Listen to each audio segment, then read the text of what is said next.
So one of the most common questions that you're going to get is, how do we get data, massive amounts of data, into this storage account or out of the storage account? So if we go into the Storage Explorer, as we uploaded a single file from our computer using this web browser.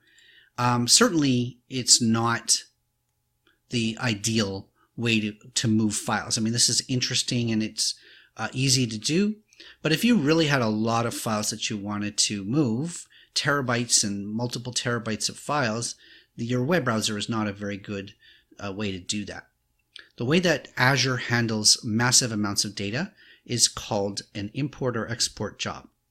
If we go back home into all services, we can actually just scroll down, so there's a big list of services, into the storage section of all services, and you'll see import export jobs under storage. Let's go into there. Now, I don't have any import or export jobs, but I can certainly create one. So let's start with an export job. That's like maybe the easier one to explain. Let's imagine that we had a massive amount of data in our Blob account and we wanted to just sort of download all. We want to download all the files from our storage account. We're going to fire that off as a job. Okay. Use my existing subscription, and this job is going to exist in a resource group, so I'm just going to choose the existing resource group. Now we do need to choose the data and the destination, so choose the storage account. Now, one thing you're going to notice is that this screen only supports storage account version 1. So we created a storage account v2, but the import export does not support v2 in this portal. So I created a v1 storage account and I called it another new. Okay, it's going to basically be a brand new thing. I want to export all the data in from that storage account. Now Microsoft's going to then take this data, it's going to put it onto a hard disk, a data box, and it's going to ship it to me. So basically I'm going to choose FedEx. I'm going to enter my FedEx business account number, my personal details, street address, etc. And basically I can get this hard drive to me through the postal service. Finally, once I'm done with it, Microsoft's going to export the data, put it onto this disk, FedEx it to me. I'm going to receive it. I'm going to be able to copy that data from the hard disk into my environment, and I'm going to have to basically ship their box back.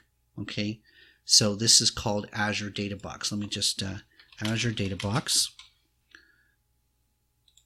There are many different sizes and capacities and styles of the Azure Data Box. Everything from, this is a 100 terabyte option. There's a single disk up to 8 terabyte, and you can get 5 of them up to 40 terabytes. And finally, they've got this massive storage container. It's got wheels. It has up to 1 petabyte of data. Okay, so you basically, Microsoft will ship this to you. You get your data off of it, and then you ship it back to them. Now the same is true in reverse. Okay, if I go out of this, I'm going to cancel my job. If I was to create an import job, I'm going to give it a name. So import data. It's going to, the job itself exists within a resource group. And the thing is, I need to prepare what's called a journal file. Now this import export tool is called WA import export v1. Okay, I have a link here, so we can download this tool. This tool prepares your hard disk in your local environment for uploading to Azure through this data box service. So you have to download this software, you have to run it, and it's going to generate what's called a journal file. And so you're going to upload the journal file into here. Okay, it's going to then know what data that you want. Again, you can choose your import destination. It only supports storage account v1 in this instance, and then it's basically they're going to ship me out an empty data box, and I'm going to upload my data into it, and then I'm going to ship it back to them, and then Microsoft's going to take the data, it's going to put it into the storage account as I requested, and then notify us that the data is ready.